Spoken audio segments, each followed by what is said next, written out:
Now, the Ukrainian situation. There are some indications that Russian action may be imminent. This has to do with, I think, with the seasons. If you're going to do anything militarily, August, September is essentially your window, and after that, the rains come and then the cold. So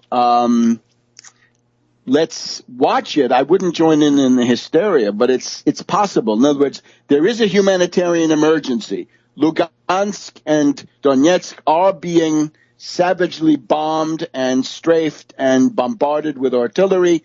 That's a humanitarian emergency, and there might be a parallelism between the U.S. bombing ISIS and Putin acting to protect the populations of these places. We're going to support Putin on that without wanting to join the chorus of people telling him that he has to do it, otherwise he'll be discredited. I don't think he will be. You got to pick your quarrels carefully. The Russian economy under heavy attack. Remember, sanctions are economic warfare. We're told by Obama that there's been 100 billion to 200 billion of flight capital out of Russia. The Russian markets are down by about 1/5. The ruble under heavy pressure. Now, the answer to that, as I say, should be the full Glaziev capital controls and exchange controls of the Malaysian type, right? The reason the imperialist vendetta against Malaysia goes back to Mahathir Mohamad, one of our favorite people, and his capital controls, exchange controls against the infamous Asian contagion of 1998, which was actually a dollar crisis.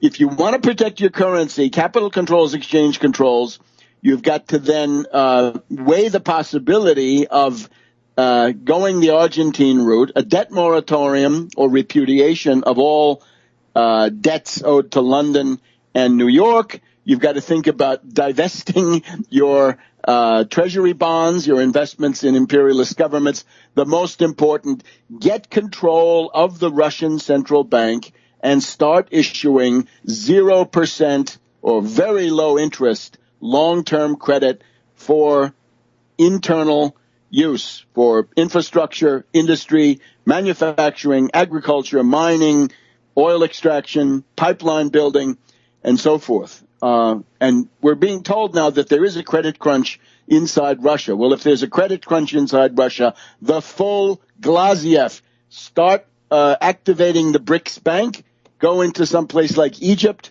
and begin building a second Nile, start that Cairo to Cape Town high-speed rail link, start your water projects on the upper Nile, and building lock system if needed so that you can get the Nile Congo working as an inland waterway, Dakar, Djibouti to follow, right? Go into all of those countries. Notice that Obama had a meeting with the African leaders this week, and he's got essentially nothing, right? It's just the empty words. Inside Ukraine government is splintering. Ukraine government is in big trouble. Part of it is that they're pushing IMF shock therapy.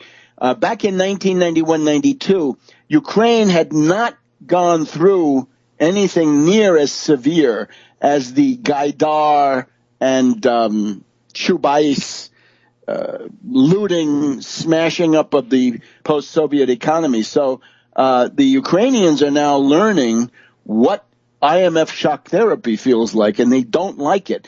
Yatsenyuk is living on, right? His resignation attempted but didn't go through. The Communist Party banned. The coalition splintering. We've got lunatics in the Ukraine government who want to already start blocking the gas transit, Russian gas for Europe. They want to cut it off. So that's a disaster. So we're urging the Russian government. Food sanctions are, I guess, understandable.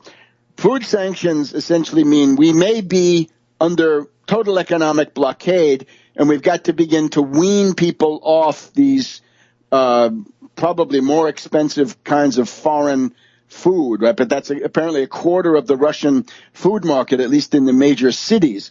So import substitution is understandable as an emergency war measure, in effect. If you want to have a war economy, then you've got to cut off food imports of that luxury food type or upscale amenity food types and concentrate on the basics. But import substitution as an economic strategy is a failure. Raoul Prebisch, a failure. The way to develop your economy is export substitution. Start exporting. Back in a minute on World Crisis Radio.